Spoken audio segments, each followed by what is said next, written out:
Welcome everyone to African Bush Camp's 11th Safari Talk episode. We thank you as our audience and viewers for supporting us and following us on our social media platforms. We apologize for running a bit late, technical issues here with StreamYard, but hopefully we can get right into it. I'll introduce you to our panel today. Three people that are very passionate. Marks a very significant time because we really are talking about what's irrelevant. And we're talking about the travel pros and cons of the new normal. The new normal is a phrase that has really been coined quite a lot. Yet everybody talk about what is the new normal. Oh, that's the new normal, whether it's work-related or various other aspects of it. But specifically today, we're going to zone in on what the new travel normal is. I'll do a quick round of introductions to the panel of discussions. The first one that I want to introduce you to is Jennifer Murphy. And the second person is Pavia Rosati. And the third person is Waja Dube. They have glowing CVs, which I won't read too much into at the moment. But I will let them individually tell you what it is that they do and why it's relevant for them to be part of this discussion today. So Jen, if you could go ahead and let us know and tell us about your passion for travel. Sure. Thank you for having us. And I split my time between Colorado and Maui, and quite frankly, I'm usually on the road 3 weeks a month. So this has been quite a different year, but I write for the Wall Street Journal, Condé Nast Traveler, Departures, Men's Journal, Outside, mostly about adventure travel and fitness.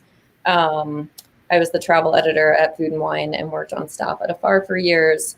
And someone said something really interesting the other day. They were saying, you know, for a lot of millennials, travel isn't a luxury, it's a lifestyle. And I realized for the last few years, it truly was my lifestyle. So I'm sure we'll talk about this later, but I think everyone's kind of learned a lot the last few months not being able to travel. So, Pavia? Beks, thank you so much for inviting me to be here. And Waja and Jen, it's an honor to be in your company. I am the founder of the editorial travel website Fathom, which covers the world through a mix of very tightly edited guides and personal stories. We have a book called Travel Anywhere, in parentheses, and avoid being a tourist.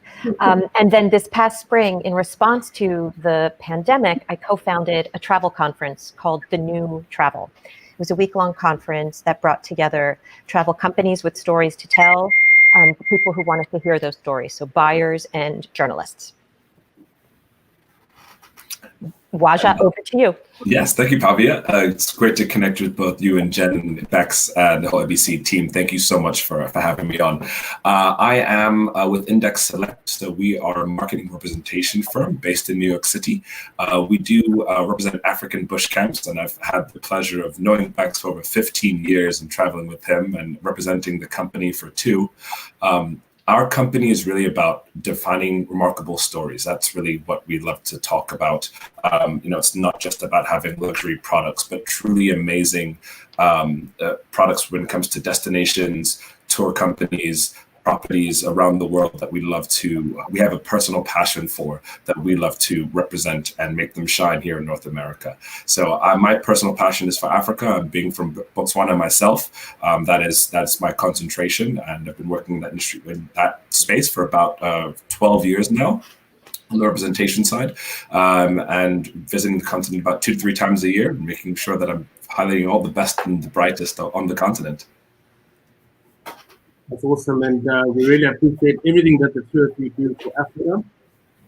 For those that don't know who I am, I'm the founder of African Bush Camps. And African Bush Camps, we have safari camps in remote locations in Zimbabwe, Botswana, and Zambia. And we have a team that supports us, working out of Cape Town, who have spent most of my 7 months of lockdown. Today's specific discussion on the new normal, a lot of it really needs to be referenced to Pavia because a few months ago in June, I was very fortunate to participate in a conference, which is called the New Travel Conference, which really was dealing with what travel looks like in the future and what the new traveler is expected to do or how they might actually do travel. And it's particularly relevant today as the countries in Africa start to open up to travel. Zimbabwe opened its borders beginning of this month, and so did South Africa. Botswana still remains closed. Namibia and Zambia are also online. And we're seeing people in East Africa starting to travel in those two. So it's a very relevant subject. And perhaps we can first have Pavia define for us what we mean by the new normal in travel. And once you've answered that, if you can maybe also give us a bit of feedback on the conference that you initiated back in June. Of course, and thank you so much for asking, and thank you for participating in the conference. Jen also was a moderator at the conference there. The new travel conference was a week-long event that we held in June, and what was interesting, there were a few takeaways from this. First of all, the overwhelming reaction was, thank you for having this, and thank you for giving us an excuse to say good things about travel. That was the number one reaction from everybody who participated. It felt so good to reconnect after months of feeling hopeless and locked down. And thank you for giving us a platform to share good news and say good things about travel after months of hearing the opposite. The other thing that was very interesting to hear from people who are kind of every 6 weeks are sort of travelers, right? Like people like Jen who are constantly on the road, and people like me too, was, you know what, we've been forced to slow down. It's not so bad. And I was really surprised to hear how many people who were like, I live to get on a plane, were like, it's been nice to just settle into my fuzzy slippers, sit on the sofa for a couple of months. Everybody was very surprised about that. I'm not saying that people won't travel, but everybody seemed to be saying it was okay to slow down. In terms of defining the new travel, if we can shift to that question, it's interesting because the new travel right now is no traveling, right? So when we talk about the new travel, what we're looking at is the future of travel. And so I kind of think about it as the new hopeful, because a lot of what I'm going to be talking about that seem to be the trends that are emerging, and it's not as though I'm inventing these because a lot of people are talking about the same thing, it's very hopeful, as you'll see. And so there are 3 key themes around this. Number 1 is having better priorities when making travel decisions. Why am I going? Where am I going? Who am I traveling with? And how long am I staying there? These are things that, again, a more thoughtful traveler will start to think about. The second thing is a focus on safety. And I'm not talking about how often the hotel room has been cleaned and what the hotel companies' new cleaning protocols are, because I think that's theater. I don't think that that's really what people are as worried about. I've stayed at 2 hotels in the last month, and I never once worried, is this room clean? But safety, focusing on safety more in terms of, is it safe for me to go to this place? Will I be, God forbid something happens, what will happen to me? How can I keep myself safe if I need to get home, if I get sick? So this is a factor. This is a factor that people hadn't thought about as much. And I think moving forward, no one who is traveling is going to be able to not factor these considerations in. And then the third thing that I think is going to define the new travel is better intentions. How can we be a steward of the world? How can we, we're so aware of over-tourism.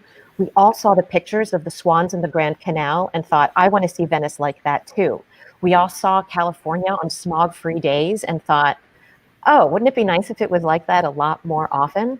So this forced pause has given us a moment. Again, it was a pause that nobody wanted, but one of the things we want to talk about are silver linings. The silver linings was seeing how beautiful things looked when they slowed down.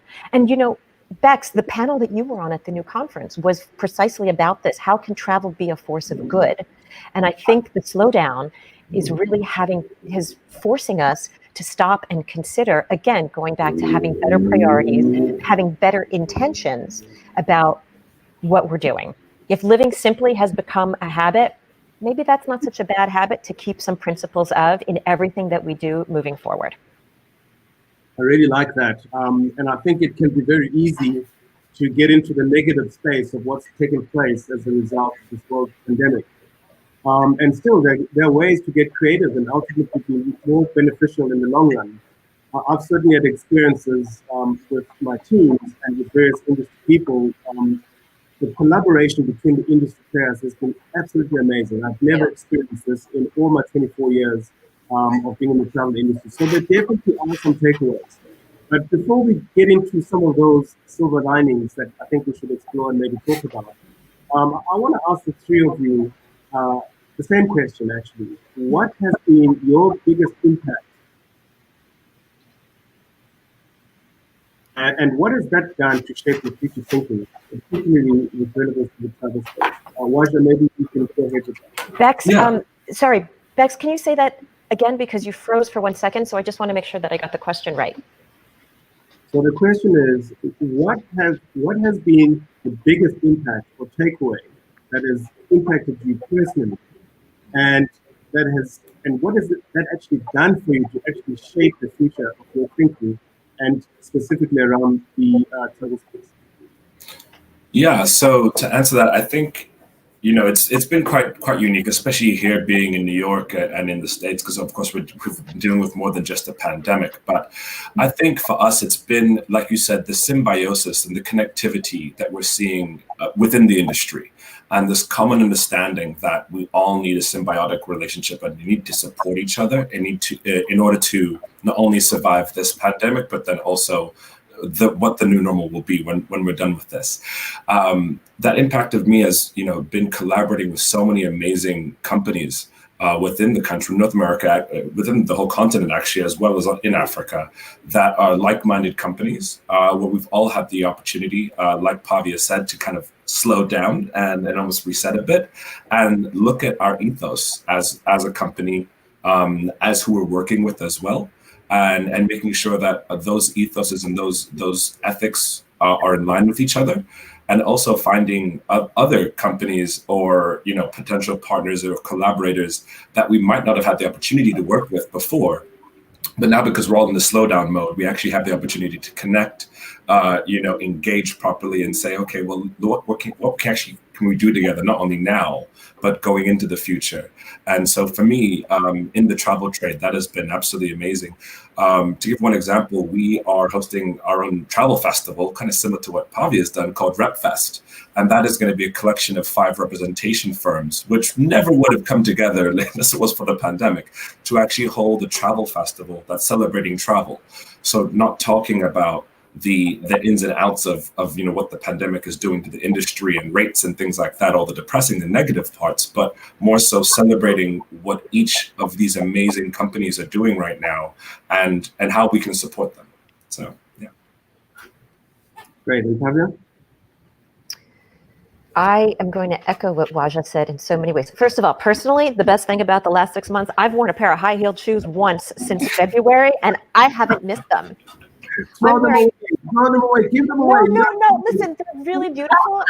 And there was one day, Bex, that I was feeling a little bit sad. I put on an old disco tune and high-heeled shoes and a skirt, and I just had a one-woman disco party before coffee, and that was amazing. But otherwise, I haven't missed the high-heeled shoes. One of the things, and Waja, this is something that that you've touched on, and Bex, it's absolutely what you're doing here, what we were able to do at the conference. I like how we're using technology for good right now, for good purposes, right? Like, I'm not looking at my Instagram feed anymore because I don't care, but I'm using the internet I had a reunion with my best friend with 2 best friends from college. One is in Paris, the other is in San Francisco. I am in New York City. Why haven't the 3 of us, it's not as though FaceTime was just invented, but until the pandemic, we didn't get together and say, let's use the technology to talk to each other. I've been having this reunion once a month with my 3 best girlfriends from 1999.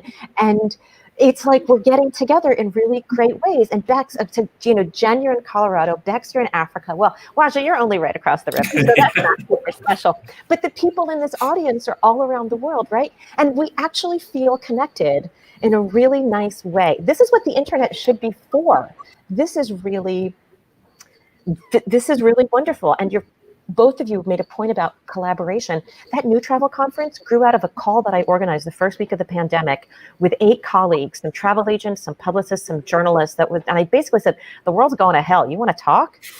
And that call, which was 8 people, and everybody was like, oh my God, I just fired everybody. Oh my God, all my clients just fired me. Help. At the end of the call, they said, oh, I feel better. Can we do this again? And that call has been going every week since March. And what I hear from people, because I'm like, oh, we don't need to keep doing this. They're like, no, please don't stop. But what I'm hearing is, oh, that publicist who's been my, competitor for all these years, we're suddenly meeting, we're collaborating, we're talking. And it's nice that we're doing that together in a really nice way. And that's a new normal that I would love to see continue. That was a long answer. Sorry about that. Oh gosh. Great. Thank you, Pavia. Yeah. Well, I am a total type A person and probably one of the few people who did not put on slippers or watch Netflix the last few months, and am lucky enough to live in two very beautiful places where, we were obviously in lockdown for a small while, but the pandemic has really taught me, like, when you travel as a journalist abroad or even in your own country, you always have this, eyes wide open, super curious, out exploring, and there's no reason you can't do that at home. Like, I used to run the same trail every morning in Colorado, and the last few months, every morning I'm like, I'm going to try a different trail. So I've tried to put my travel lens on at home to stay curious and realize how amazing my own destination is. And I think what I've learned being in Maui was very interesting. It's a destination very much like Africa. Like, you rely on tourism for your economy in many of the countries in Africa. Hawaii was probably, 90% tourism, and it just stopped. We're reopening today, actually, for pre-travel testing. And I think it taught the state that they really have to, one, support their own community, and two, diversify their economy. I've never seen, it was beautiful to see local Hawaiians surfing and fishing and getting to enjoy their own home and not dealing with the tourists. So that was really eye-opening for me. And even in Colorado, we've had such an influx. Like, every mountain town has had their busiest season this summer because of all of the drive-in traffic. So it's actually made locals in Colorado understand what over-tourism is like and the frustrations that come with that. But for me personally, and I think I was mentioning this to Pavia, like, I look at my old lifestyle of, being on a plane 3 or 4 times a month, and it wasn't sustainable for me or for the environment. So that's not something I personally am going to go back to. I will be much more intentional with my travel. I think the flexibility that the pandemic has given a lot of us with our work will allow us to be able to travel for longer periods of time and immerse ourselves more in a destination. I also think that going forward, from a journalism perspective, I think editors are realizing, like, wow, it makes sense to find local journalists who really know a place rather than to fly someone halfway around the world to have them dip in. So, I do think there are a lot of positives that have come out of this. And I know, That really does resonate with me too, Ben. I think I spent 50% of my life getting around different parts of the world, different parts of Africa. And yes, I'm very passionate about the destinations and places that I go to. But certainly my view is that I'm going to be a lot more intentional. And technology, as Pavia said, has really given us the insight and allowed us to be able to have an insight to the fact that we can actually achieve some of these things that physically bring them. But certainly for me, some of the silver lining that I really can take away personally is I've spent some incredible time with my family over the last 7 months, to the extent where I feel like my relationship with my family has gone that much deeper. And of course, with my family, we've been able to travel over the last 2-3 months around the Cape and really explore a home that we took up 3 years ago. That we hadn't had the opportunity to actually travel the backyards of the Western Cape. And now we have some great travel memories, and so we've been able to support the local businesses around the areas in which we live in. So that's really been amazing. But certainly on the business front, the silver lining there is really that we have now come down to focus and ask ourselves as to what are the important things fundamentally that we should be doing fundamentally to change things in our business model that will be of benefit not only to us as a business, but will have a higher reaching impact to our environment, to our communities, and of course to the travel. And I just want to maybe touch on those things in the hope that you guys can also share some of those things, particularly with relevance to the travel industry. So the first one really, and we've touched on it a little bit, it's been about how do we focus deeper and more strategic partnerships that will bring us the right kind of clientele who really understand their purpose of traveling and want to actually be purposeful and intentional about how they spend their well-earned money in a place like that. And the second one is to foster a deeper partnership with our communities who have in the previous years have really felt the benefit of tourism and understand what it means to have tourism. And of course, the last few months have been severely affected, and that has been a story that they certainly don't want to repeat in the future. So having those strategic partnerships will actually help us achieve that much more, even during this time of COVID. I think is essential as a way for the future. And the last thing that I want to mention is that this pandemic, we believe, is it's certainly not the first. It's really not the last. So it's really, as a business, given us time to reflect on it and say, what are we doing today to become more robust and make an investment on a fund that will assist us deal with the next pandemic. And I always say about the pandemic, it's not a question of if, it's a question of when. And I think as businesses, there's so much that we found wanting, there's so much void. And we are feeling the effects of that. And despite the resources, the few resources that we have that we're trying to put into it, the impact is quite huge. And we'll feel this impact in years to come. So that's really quite a big push for me. So I guess the question to the three of you is what do you see as the positive from a traveler's point of view, and perhaps even overall from an industry point of view? Perhaps you can give us some of those silver linings, starting with Pavia. What I want to focus on is your question, if you don't mind, is your question about how can we build better relationships and partnerships. And let's go back to what the technology allows us to do. That sounds like a very political thing. I'm not going to answer that question, but I want to answer this question. But I really like that you asked us about how can we build... We learned politics from Pavia. We didn't realize but I was really struck by this question, and I was thinking about, a nice hotel company. I was helping a client plan a trip to the Amalfi Coast, and the hotel sent through a form, a questionnaire. What kind of mattress would you like? What kind of pillow would you like? And all that stuff. And I was like, this is nice, but this is bullshit.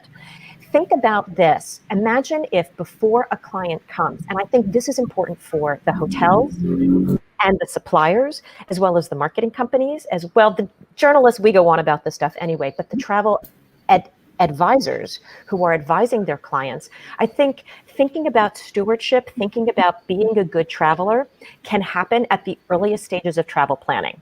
So while we're thinking about what are the things that you want, you spoiled traveler, what kind of pillow do you want me to have ready for you? Let's think about, let's give the travelers more credit and say, oh, if you'd like to bring something with you to help the local environment and the local people who you will be meeting here, you can think about bringing this, right? So our local school needs X, or the community needs this, right? I know that, for instance, when I went on a trip to the Amazon, before I went, I was told, listen, if you can bring notebooks and pencils for school things, that's a really great thing to bring. Like, don't bring candy, don't bring things. So I do think that you have the opportunity before a client takes a trip to ask them, hey, would you like to be engaged? Would you like to get involved? Would you like to give back to the environment that you're going into? And then make it super easy for people to do that. So you do it beforehand. And then once people are there, you leave information and make it easy. Like, I don't need a brochure for the Rapids ride that I'm not going to go to and the touristy thing right around the corner. But if I can go and I can spend an afternoon working at a school or hanging out with kids, or instead of going to a fancy restaurant, if there's a local family that opens their door. I did this in the Bahamas, and it was an incredible meal. It was a program that they had where and at first I was like, this is going to be cheesy. It was the best thing I did on the trip. So I think if you think about making it easy for travelers who may not know how to ask the questions, may not want to, or may not even have considered this, make it so easy for them to be the customers that you want proactively.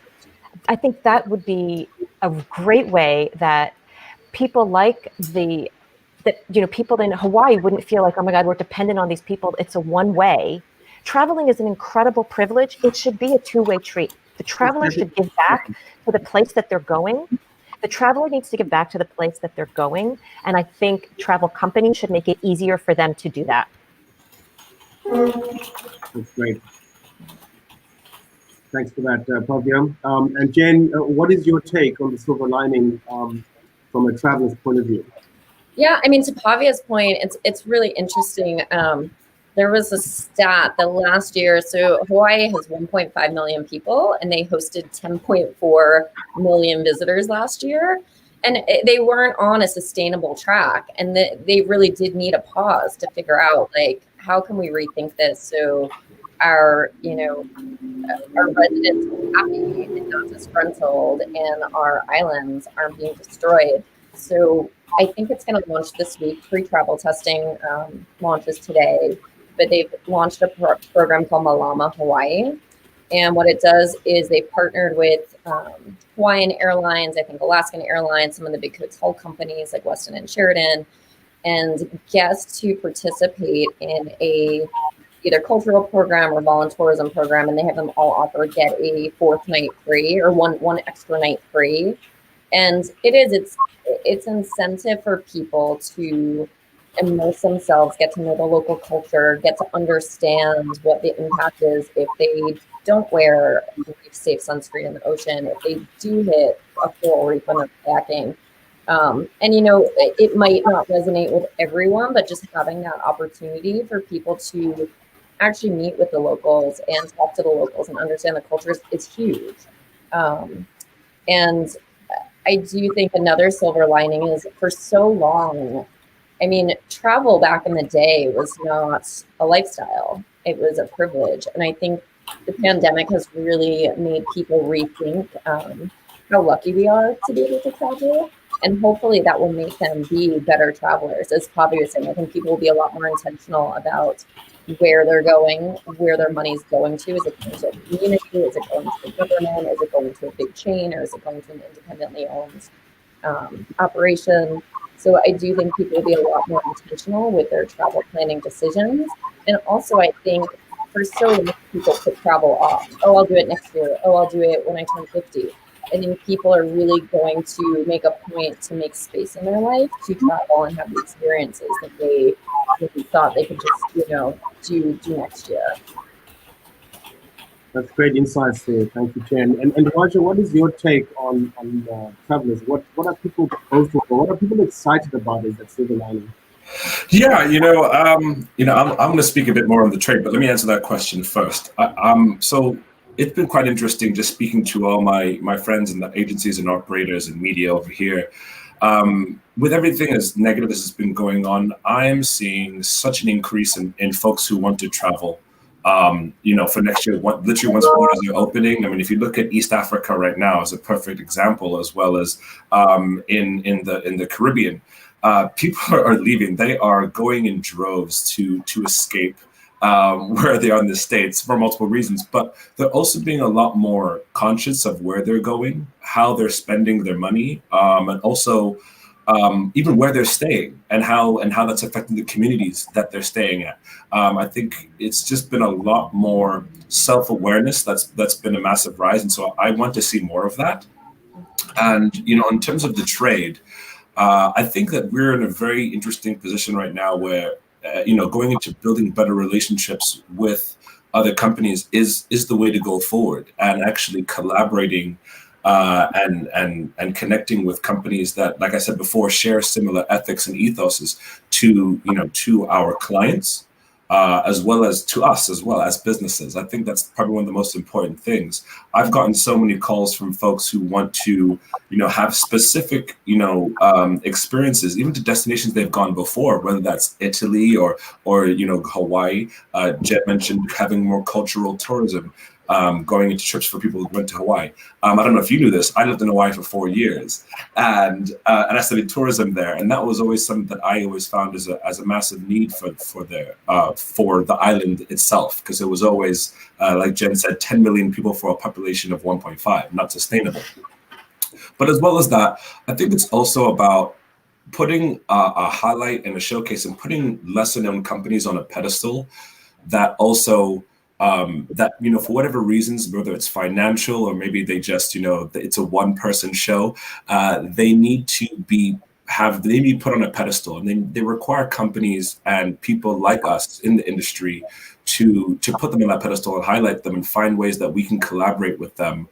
And you know, obviously ROI is important for everybody. Let's not joke ourselves.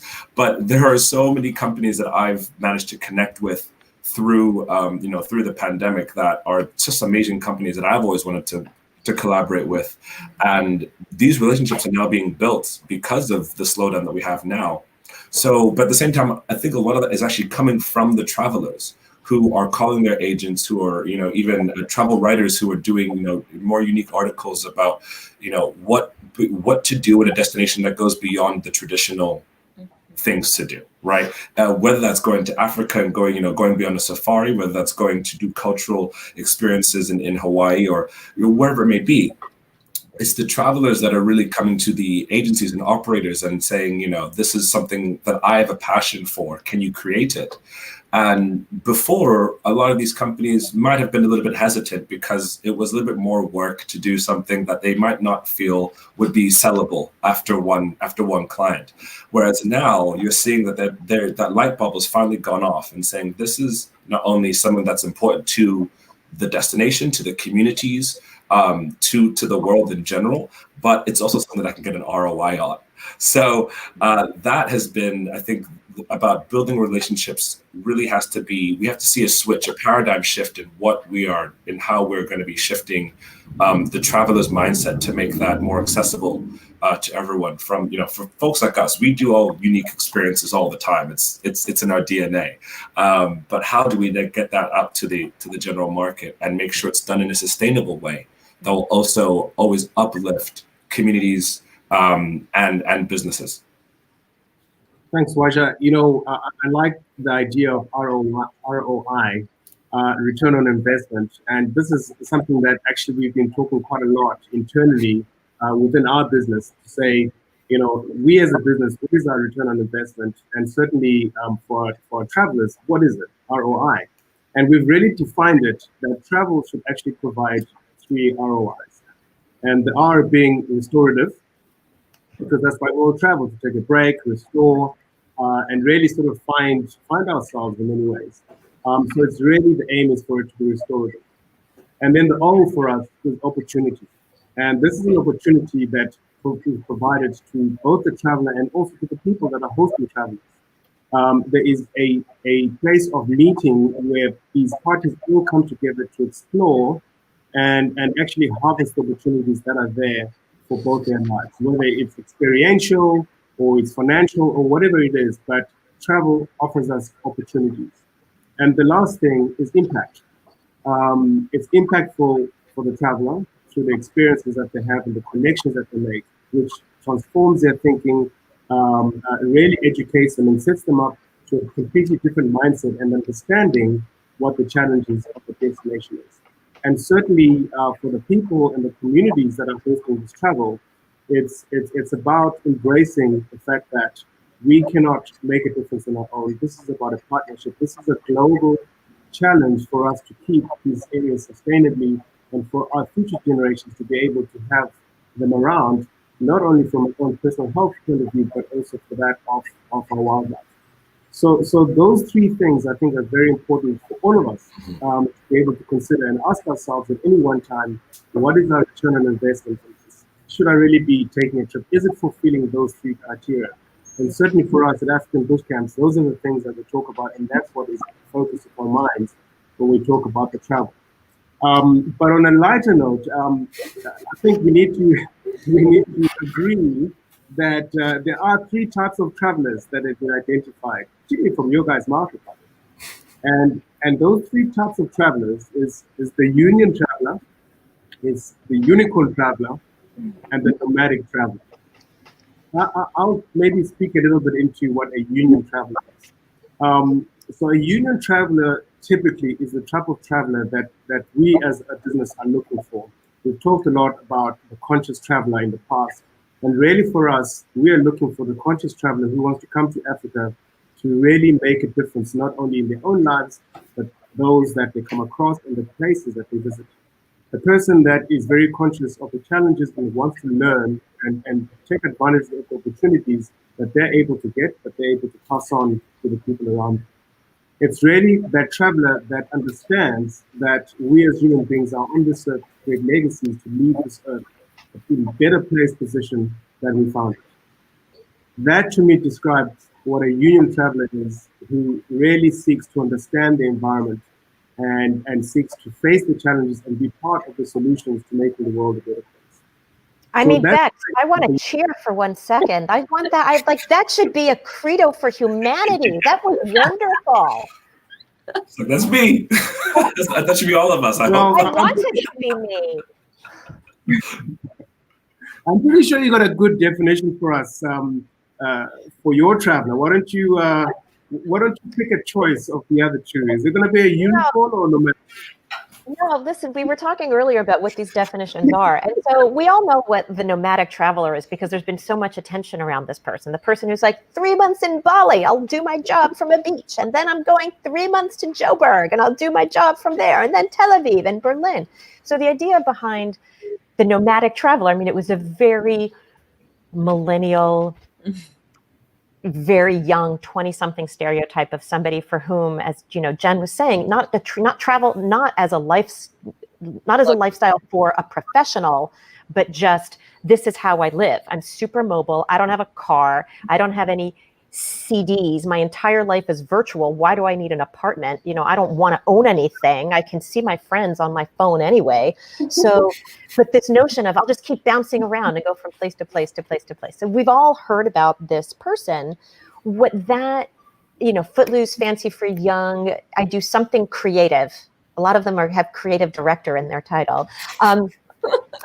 And what we're now seeing that merge into as a result of the pandemic and work from home becoming something that is not just a reaction to the pandemic, but also a lot of companies are realizing, actually, this is a very efficient and nice way of working. My employees and my company is going to be a lot happier if they don't have to spend 2 hours of their day commuting in a train or in a car. So they're super productive and able to do that. Again, I'm talking about a very privileged type of work. My brother owns a restaurant. There's no virtual work if you are a cook, if you are a waiter, if you're delivering the groceries, if you are doing that sort of thing. So just want to acknowledge the fact that there's only a certain type of work that can be virtual. Beks, your team has to show up and be present for the staff who are there. You can never be virtual about your work.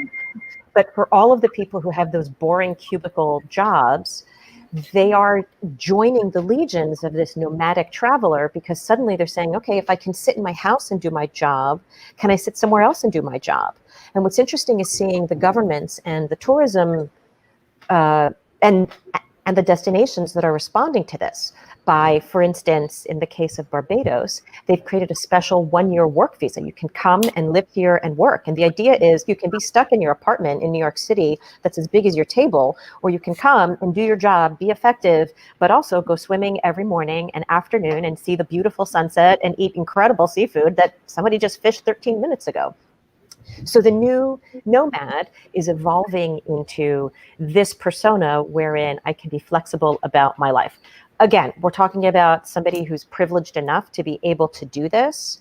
But we've also recognized that travel from a fundamental point of view is an incredible privilege.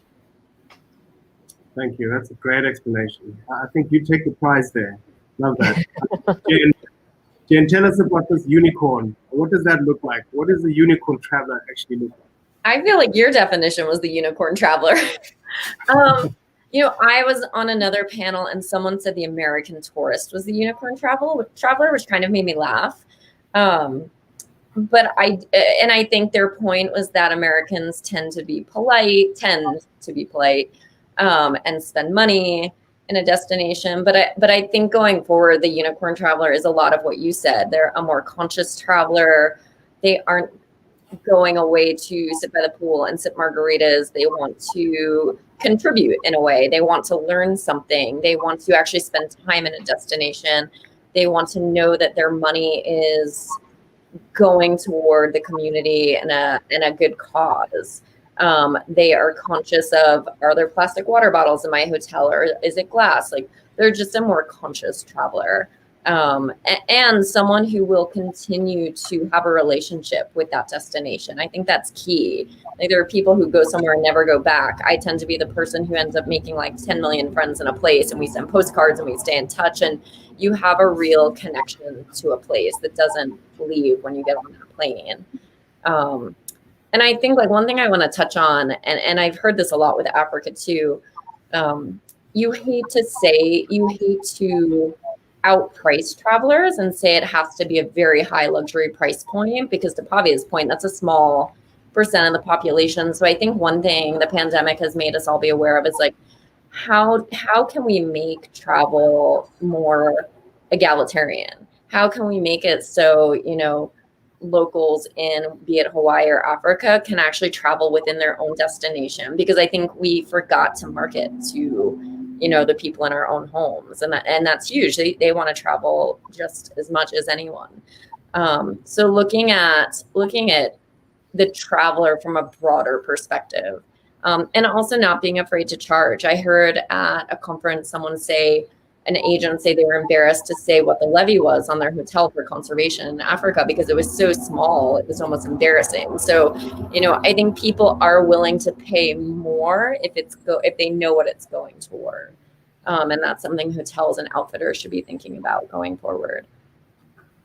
Yeah, that's amazing. I mean, just listening, I guess, to the three of us describe these three types of travelers, I think that we have this opportunity now to coin the next phrase, because it sounds like there's a bit of all of this in most of our travelers today. Because we talk about the millennials that you mentioned earlier on, Pavia. You know, it's the Generation Z that will say, Dad, you are regarded as part of the industry leaders in tourism. What are you doing about elephant poaching in this national park? Or what are you doing to challenge the government about this particular situation? So even though their travel might be slightly different to my kind of travel, but there's a contribution into the future of travel, the new type of travel. So it's probably safe to say there's a bit of everything in the travelers, and we're moving towards a generation where perhaps there is the new traveler, which is nomadic, union, unicorn, all three of those things, obviously at varying percentages. So between the three of us, we can own that we're talking about the future of travel belonging to the new traveler. I hope so. I mean, Yes, inshallah is all I have to say to that. Like, I really hope so. I really hope so, because one of the risks is that we go back to just being selfish polluters who think nothing of, you know, plastic water bottles. And I just hope that doesn't happen. I hope that doesn't happen. I think the responsibility really sits, you know, with all of us in our different professions that we have, to make sure that we provide that bit of education and that awareness in order for people to stay awakened. COVID has given us that opportunity, and may that awakening last. And on that note, we've run out of time, but you guys have been extremely great. So thank you very much for taking the time this afternoon. And to our audience, thank you very much for your patience as we've gone through some technology and connection issues with StreamYard. But thank you very much for your patience, and hopefully you found this episode very helpful. We look forward to you continuing to follow us on our YouTube channel, Facebook, and Instagram. And we'll see you soon for our 12th episode of Safari Talks. Thank you very much to you. Thank you. Thank you for being here. Good to see you guys. Nice to see you guys too. See you soon.